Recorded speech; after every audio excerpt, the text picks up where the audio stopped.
10-game main slate. James, a big 10-gamer kicking off the week. We have Coors Field on the slate. We might have a couple of games with some weather issues, but all in all, a strong way to kick it off. Strong way to kick it off. Shout out to you and your newly started marriage, John. Over this Thanks. past weekend, you had a fantastic wedding. Nice. Your wife did a great job with everything. You were just there, but I it was attended. She you planned. attended. Yeah. Great weekend. So to kick off this slate, 10 games, interesting matchups, as you mentioned. Coors Field is always a doozy, and that game, of course, 11.5 total. We do actually have Hunter Green on the rubber for Colorado. I don't know if that's a good thing or a bad thing. That seemingly is the case with Hunter Green regularly, like even when it's not Coors. Is it a good thing or a bad thing that he's pitching? We don't know. It looks like Connor Siebold is expected to pitch for Colorado. He ex Red Sox great. Yeah. Big strikeout guy in the minor leagues, not a strikeout guy. Not a strikeout guy in the majors. Any other notable Vegas stuff is Michael Wacha and the Padres, biggest favorites on the board, -205. Framber Valdez, -180. Over-unders, let's see, 9 runs in that San Diego KC game. Brad Keller towing the hill there for Kansas City. Do we have anything else? Boston, Seattle, 9.5 implied runs in Boston, which kind of surprising because George Kirby is like kind of good and Seattle's up. Seattle's Offense up isn't. Scratch, Yeah, so not surprising to see 9.5 there, but that's all we have for notable Vegas. Yeah, that's fine. We'll hop right into it again. We got 10 games to go over. We'll start off at the pitcher spot. You mentioned Framber Valdez being one of the higher favorite win total games there. Houston at home against Chicago. Framber himself coming off of a dominating performance against the Angels last time. 8 innings, 1 earned, 12 strikeouts there. As we call Framber Valdez, he's the king of the quality start. He's given us quality starts and actually all but one. That was the debut game for him when they pulled him at 85 pitches. Other than that, he just rattled off, what are we looking at, 8 straight quality starts since then. Is he going to break his own record? He's going to break his own record of last year or what? He might. And strikeouts have been great, right? Outside of that game against Philadelphia, 7, 9, 8, 12. So this feels like a very strong matchup for him, though he is a top price pitcher. We look at the Cubs and their rankings against left-handed pitching this season. And they've been okay, right? They haven't been, as bad of an offense as they've been in years past, where we can kind of just go ahead and target them. They do have a 23% strikeout rate. That's good for 7th most, but that's coupled with a pretty decent ISO there. It's coupled with a pretty decent WOBA. So I think that there's, and that's the last 2 weeks stats for them. Overall, they're 5th in WOBA. They have a 276 batting average. They have a 24% strikeout rate. So they strike out a lot against lefties, but they also are hitting lefties pretty well. So I guess the damage comes to, what do you trust? Do you trust Framber at home against the Cubs, or do you trust the Cubs' current offense? Yeah, I mean, I like Framber. I like the strikeout upside, and it's just a tough matchup with him because he keeps the ball on the ground. When he's not getting strikeouts, everything's on the ground. So those are our favorite pitchers to use. Strikeout. Ground ballers that have strikeout upside. So I have no problem getting to Framber here. Yep, I'm with you there. Moving on down, again, you got Pablo Lopez on the road against the Dodgers. Don't really love that spot for him. Mentioned George Kirby, good pitcher, but Boston's offense, they're very capable of putting up some crooked numbers there. So at $9,400, that one feels a little bit risky. Like you mentioned, 9.5 run total in that game. Freddie Peralta here, this is one of those games where if you look at the DraftKings little board here, they got a rain symbol. We'll have to check in with our guy Kevin Roth there in the morning leading up to roster lock, see how bad the weather is going to be in St. Louis. We got Freddie Peralta against the Cardinals. Cardinals had some comeback wins against Boston over the weekend. The Kenley Jansen blew back-to-back saves against St. Louis. So that offense kind of came through at the right times. We talk about it all the time, though. Don't mean to speed rush through this, but we have Merrill Kelly. And we have him under 9K, and we have him against the A's. So it's feels like, for at least for us, we're always gravitating towards Merrill Kelly, but we're always over on the field. The field is always very underweight on Merrill Kelly. Yeah, and, he's been extremely consistent this year. Even in starts where he's kind of struggled, like last time out, still got us through 6 innings, had 6 Ks. The strikeouts, I think, have been the key for Merrill Kelly lately. 6-10, 5-7 his last 4 starts, kind of up from the numbers he's put up years past. I mean, super safe floor for Merrill Kelly. I do like Freddie Peralta quite a bit here, 9K. He looks like the guy he was 2 years ago.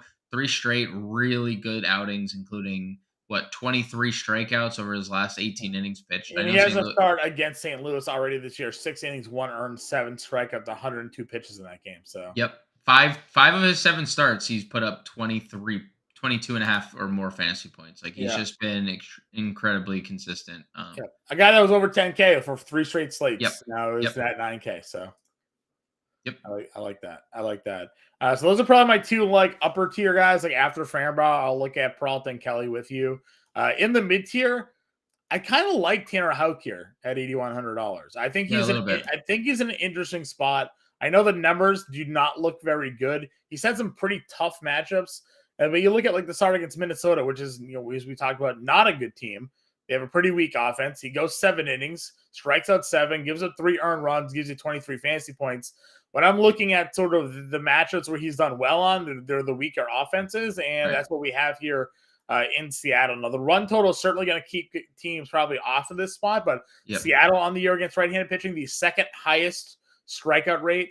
Against right-handed pitching, they rank 21st in WOBA. In terms of isolated power, they rank 19th. In terms of slugging percentage this year against right-handed pitching, they rank 21st. So it's really not a great offense, and we've talked about those struggles for Seattle here. I don't think anybody, again, is going to be on Tanner Houck, but I think there's some sneaky upside here. Yeah, and you mentioned like the strikeouts just aren't going away either. It's been the same thing for Seattle over the last 2 weeks. So perfectly fine getting to Houck. I don't know what to make of Michael Wacha because he's been really good again. And then he throws in these like random, just absolute we dunked in all in on Minnesota that game. Kepler and Buxton and all of them. He goes 6 innings, 1 earned, 4 Ks, and we get nothing out of it. So Kansas City's offense has been third best OPS in baseball over the last 2 weeks. I wish we could go back and pull the clips. I know we can, but I'm lazy. But we could go back and pull the clips of like every podcast. I kept on being like, Kansas City's offense is coming. Their offense is going to wake up. They're not this bad. Like we just kept on saying it. And then you started pointing out, and they're getting deeper. Like they added Nick Prado. They added like this guy. And all of a sudden now, instead of being 3 or 4 deep, they're 6 deep, and they're putting up a lot of runs. Right. So, and even Michael Massey hitting 9th has been pretty good for them lately. Like, it's just been a better lineup. So I know Michael Wacha being the biggest favorite on the boards feels like a trap. Good ballpark to pitch in San Diego. I don't know. Just might throw his hat into the ring as well. Yep, I agree with you. The last guy I'm going to throw on, and I feel like we just have to do this every podcast. Bailey Falter is a southpaw, and he is facing the San Francisco Giants. Bailey Falter has been awful for most of this year, but he does have a couple of good starts. So it's not like he's been absolute dog water every time he's gone to the mound. So if we draw more so on maybe outings like he had against Seattle, Chicago, Cincinnati earlier this year, Texas even. Now you add in the matchup against the Giants here, and maybe there's actually something to look at $6,600. So he is going to operate as a reliever in this game. Okay. There's going to be an opener. We'll see if that means does he come in the 3rd? Does he come in the 4th? Sure. Is he coming in trailing? That's a tough sell. All good points. But it is a fantastic spot against an offense that just simply can flat out just can't hit lefties. So and you look at the rest of this value tier, it is disgusting. Yeah, we're not going Brad Keller or Alex Wood. Dane Dunning's been okay. He's been very good as he's been very good as a starter. But we're not gonna throw him against Atlanta. I don't. But it's Atlanta. But it's right. That's the key. He's been really good against the Angels and Seattle. Right, against good as a reliever, but like starting wise, Angels and Seattle on the road were his 2 good starts. Yep. Anybody else a pitcher for you? No. Okay. Just checking. We're not on the Alek Manoah maybe turns it around today experience, obviously, because his last offense was against the Yankees. So Yankees offense kind of rolling. Yep, kind of rolling. All right, had a good series against Tampa. So. Good catcher. Talk to me here. What's the go-to spot at catcher? Go-to spot. I mean, Stevenson 48 against Connor Siebold. I think a a lot of people are going to gravitate to. Mm-hmm. If you're not playing Michael Wacha, Salvi just continues to dude, this guy is on a different atmosphere right now. Back to back, another back to back days with home runs. So Salvi's in the lineup on Monday. I like that. If you're not on Tanner Houck, Cal Raleigh, we know he's better from. Yeah, this is the split.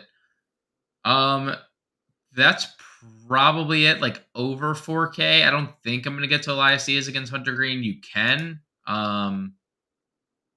But we like Moreno $2,800 against Ruzinski. Yeah, he had another stolen base on Sunday as well. By the way, it's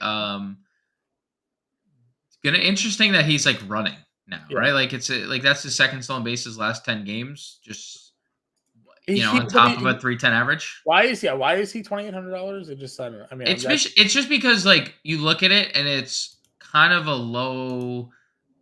It's 310, but it's like singles and not. But again, I mean, except for recently, he had been one of the leading RBI guys on the team, right? So like, I agree. I'm not. Listen, we both are Gabriel Moreno fans. Yeah. It is just worth mentioning that it's probably because like when Corbin Carroll was $3,000, he was hitting doubles, home runs, and stealing bases, and we were like, well, what are we doing? Moreno is just still hitting 310, but it's one home run. Right. All right. First base position here then. We got guys at the top that are in good matchups, like Vlad Guerrero against Johnny Brito, right? Yes. $5,800. That one feels like an absolute smash. Johnny Brito against righties this year, John. 292 average, 980 OPS, 408 WOBA. And if you look up and down this lineup, righties everywhere. I feel like I never played Toronto correctly, or like I never get the Vlad Guerrero home run. It just like doesn't feel like it comes for me. This is it. This would be the it. spot that I want. I feel like we're going. This is your course. This is your course pivot, or probably we haven't really like looked at Cincinnati. I mean, they're pretty cheap, other than Jonathan Diaz. So. I mean, I definitely like Vladdy. I like Rizzo on the opposite side of this matchup here. Yeah, he's been awesome. He's been awesome lately. Yeah, for me, both of those I think are in pretty good spots. No knock on Matt Olson or Freddie Freeman. If they make your lineup, I'm not going to sit here and be like, "What are you doing?" They're great. So that first certainly works for me. Rowdy Tellez against Flaherty. Any interest? Yes, because we just know Rowdy can homer and like sure.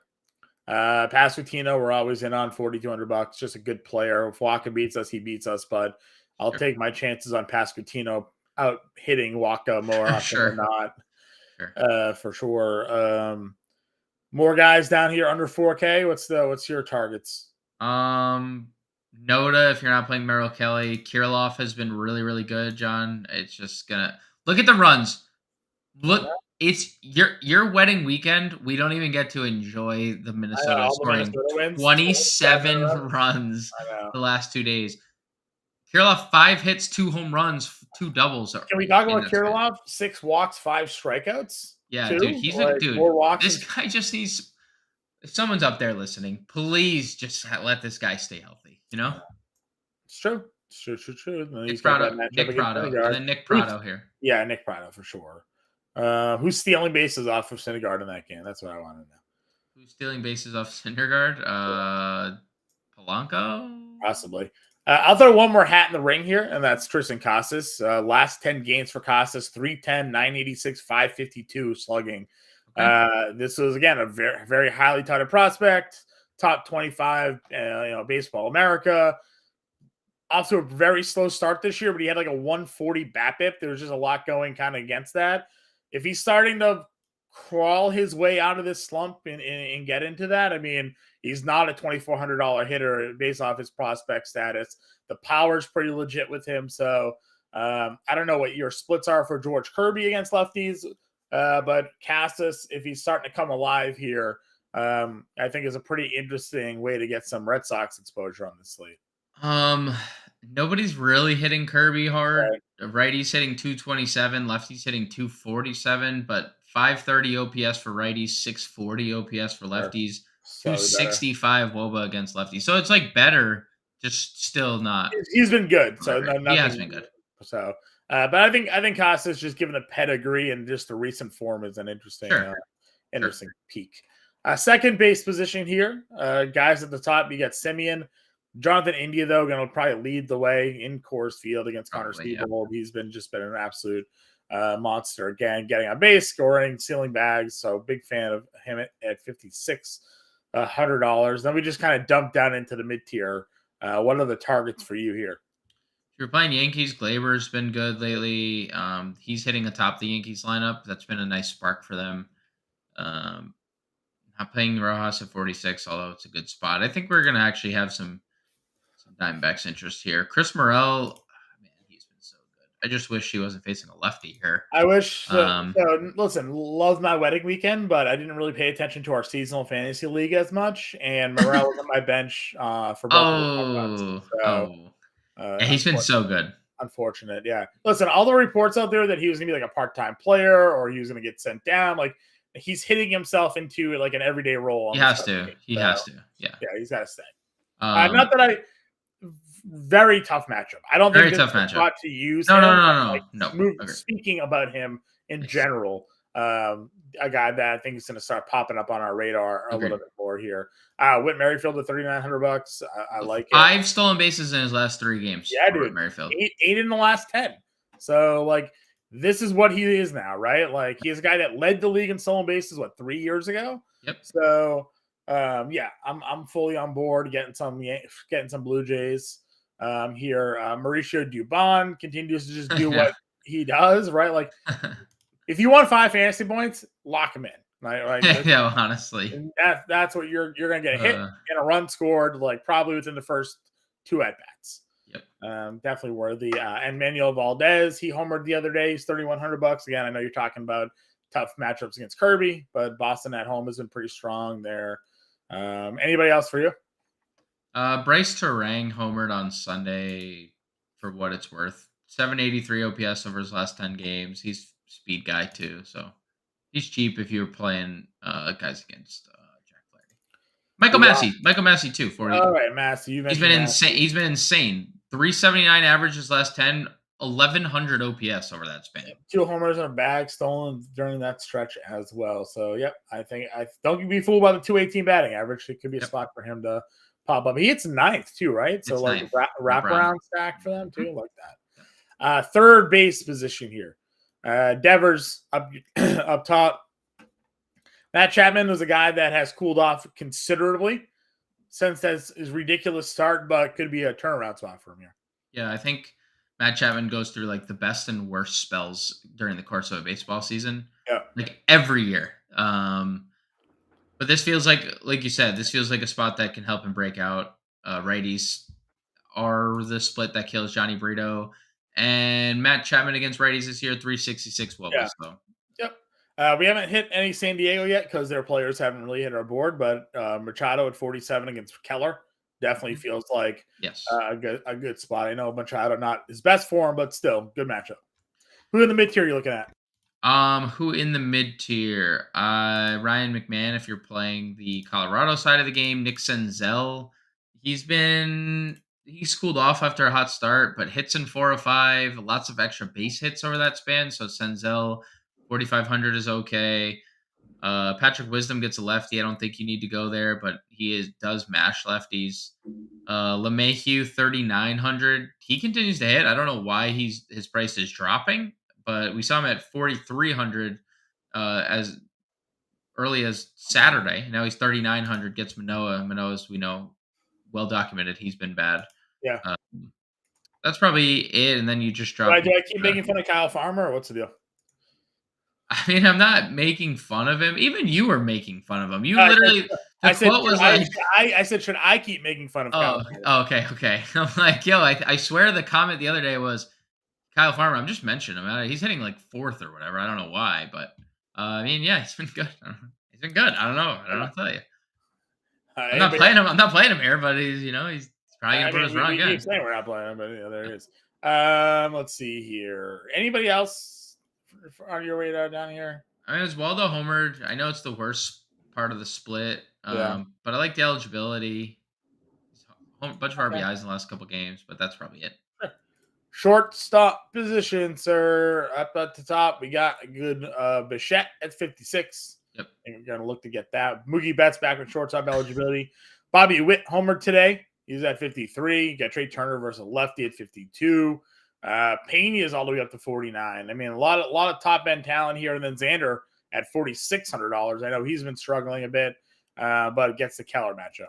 You can bets on DraftKings doing something different with Mookie's eligibility every day, you know? Yeah. I get what you did there. Don't I like liked it. Don't even really appreciate it. But Okay, I unlucky, really. understand.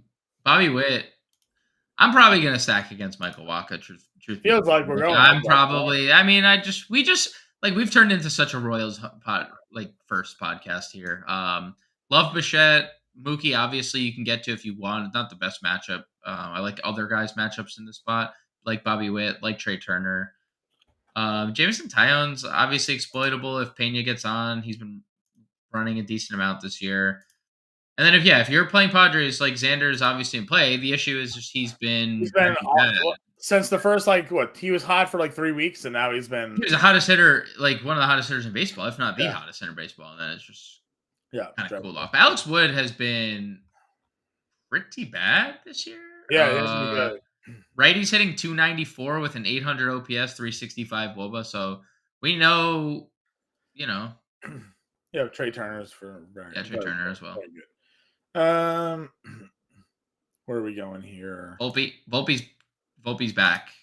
They moved him down in the lineup, and he's been crushing. Basically. Yeah, we know the stolen bases are there, but now 3 home runs in the last 10 games as well. It's three in his last 5. Yeah, 3 and 5 with the 2 stolen bases. Right, so he's either homering or then he had a 2 stolen base game, so even better. This is what he was not going to be the best player of all time because the stretch is not sustainable, but this is what we expected. Sure. Casey Schmidt still just so good. 50. I mean, yeah, he's so good. 3K, whoever's pitching for Philly. Yep. Falter, if he ends up being the long reliever here, that's great. Lefty versus righty matchup. Sign me up. Agreed. Let's see. Anybody else? No. No Paul DeJong for you? No. I'm kidding. You don't need to talk about it. Don't even waste your time. Outfield. Let's go. Let's run it. Judge, 62. Yep. Jordan against Taillon at 6K. Yeah, Jordan looks good, dude. He is rolling. Yeah, Tatis had that double homer game the other day. Again, he had 2 stolen bases on Sunday, I think, too. Yep. Juan Soto at $5,300. Finally, been amazing. He's been amazing. Come around. Yep. So $5,300 feels pretty strong. So as we said, kind of like a lot of San Diego here, that top end talent. They're all very expensive though. It's crazy that they've scored 3 runs or less in 4 straight games, and Soto and Tatis are both I know, but the talent is there, so they should eventually. Agreed. Corbin Carroll's right below Soto though, 52 against Brzezinski. That's a great spot for him there. Yep. You mentioned Buxton was running. I mean, we talk a lot about Noah Syndergaard. He's allowed the most stolen bases as starting pitcher. So, if Buxton gets on and maybe he starts to run a little bit more, there's a chance. He had that 2-day stretch. Yeah. Keyword was running. Right, but if there was a starter that he could run again. Yes, it would be nice. That's correct. Castellanos gets the lefty matchup against Wood at 49. Yep, he had a big day Sunday. Yeah, Charlie Blackman's still hitting. I almost never play Charlie Blackman, but if you're going to go Colorado, he's certainly there. Kalanick against Houck at 47. You mentioned Springer and Varsho, just both 46 right in that mid tier is pretty strong. Dude, Springer 46, all the numbers are on Springer's side are just still suggesting he's going to break out. Fraley against Siebold, 42. Yep. That feels great. Where's Friedel? Where is he at? Probably not too far down. I was hoping to find him. He's day to day. Yeah, $3,900. But another lefty bat if he's in the lineup. I would do it in a oblique on Sunday, so I guess that's something to watch. Yep. There for sure. Let's see. We tend to like Rooker, but always a guy that you can look at. Chas McCormick was good. Came off the IL, got hurt again. He finds himself hitting in the middle of Houston's lineup a lot. So if he's in the lineup, I don't mind the spot. Melendez is there. Story 36. I'm trying to see if anybody's like clearly jumping out to me here. 3,100 JJ Bleday if you're not playing Merrill Kelly. Bleday's been Truth, awesome this year. truth. Definitely a big fan of that. Let's see. We talked about Kirilloff as a dual eligibility, which is nice. We haven't talked any Atlanta. Are we? I mean, Dane Dunning's been good, but like, if we're not going to pitch Dane Dunning, shouldn't we? Do we have interest in Atlanta? Probably. The issue with Dunning, the ground balls have been incredible for him this year. So it's not even like the best. It's not like this year's Dane Dunning has kind of been different than years past. Okay. Anybody else here that I'm just missing for you? Not that I see, and obviously that could change. Like, you want to play Brewers and you play Tyrone Taylor for a home run, be my guest. Sure. I don't see any. Like, Grossman's going to hit second, but it's Morton. Kiermaier's been really good if you want to play him for more Blue Jays. No, he's on the Blue Jays anymore, right? Oh, yeah, no, he is on the Blue Jays. Dude, he's 394 with 1,100 OPS over his last 10 games, 3 stolen bases, 6 extra base hits over that span. I mean, you kind of probably need him at $2,700 to get in Vladimir and Bichette, right? I mean, look at this guy. We got the stolen bases coming. We have some power coming. I don't mind it. All right, let's build our lineup. I think we do a Coors lineup and then we do a non-Coors lineup. Let's start with our non-Coors lineup. Why don't we just play Kiermaier? Yep, and play Toronto. Right. Play Vladdy, Bichette, and then Springer. Yes, love that. Right. And then, all right, so that's our 4 stack. Let's go to pitching. We like Kelly at 88, right? Yep. And then what's our spend up? Peralta, we could just do like a double. Love it. 33.75. The remaining positions here. We're gonna spend down Moreno. Yep. $3,500 here. Do we have another outfielder that we liked, or value second or third baseman that we're on our radar? Value's second baseman. Massey. 23.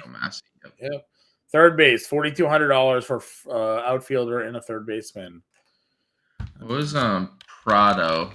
2,800 in the outfield. If we wanted to double Kansas City in the outfield, we don't need to. 4,200. I don't hate it. Prado, 28 in the outfield, and then that's a 5,600 third baseman. Yes, every single one. Our choice here. Let's see, which means we probably have a little bit more to play with. Yeah, I agree. But there isn't really like a lot here. Like, that's the thing. Third felt like I liked LeMahieu at 39. I mean, you liked Kyle Farmer, obviously. Yeah. I didn't really like Kyle Farmer. I mean, would you do LeMahieu Bader? Or yeah, I would. Okay. They correlate in the lineup. Yeah. All right. So that's our non-Coors lineup. We got a Toronto stack, a 2-man stack with the Yankees, bottom half of their lineup there. Moreno and Massey, and then we have Merrill Kelly, Freddie Peralta. Let's build our Coors lineup, Cincinnati and Colorado here. What side of the aisle are we looking at? Probably the Cincinnati side here, right? So first person I plugged in was Jake Fraley. Okay. That was the first name. He's been awesome. Sure. Is the Moose going to be on the loose here, John? I mean, revenge narrative? It would be great. I don't know if I want to go against Hunter Green as much, but like I could get behind a Grichuk spot here. Yeah, yeah. I don't love this game. Excuse me, not a lot, right? So it would be India, it'd be Fraley, maybe Stevenson. Yeah. Excuse me, sorry about that. So we'll do a 3-man there. Obviously, that takes away 2 of our favorite value plays in Green Moreno and Massey, but we have other value options that we could take a peek at. We could go Kiermaier. Kiermaier, yep, 100%. Go back to Kiermaier. Pitching, do we want to just keep pitching the same? Peralta. I was thinking we were going to use Tanner Houck in this spot. Kelly or Peralta? Peralta for the upside, I'd say. Okay. Probably just has a little higher ceiling. Okay, so $3,900 a piece here for what we have remaining. Kirilloff at first against Syndergaard? Kirilloff at first or in the outfield? Oh, well, yeah, either one. That's a good call. Like, we could play him on either spot. We do, so $4,200. We could probably still get Vladdy in this lineup if we wanted. $3,500 for a third baseman. Casey Schmidt, 3K shortstop. Okay. I like that. Schmidt. 49. So maybe now we get Vladdy, and then that's a 4K third baseman. We still go LeMahieu as a one-off. LeMahieu, yeah. Or scorching hot JD Davis and do a little 2-man game with Schmidt and JD Davis. I mean, I know the lefties aren't great against San Fran. Yeah. So we'll keep it our one-off Vladdy because we just think that spot's great. We got a little 3-man Cincy stack in cores. We got one off with Kirilloff, one off with Kiermaier to get that value in the lineup. 2-man San Francisco. We went with Houck and Peralta for our lineup here. That is our Tuesday look at the slate. James and I will be live at 5 p.m. Eastern, breaking it all down.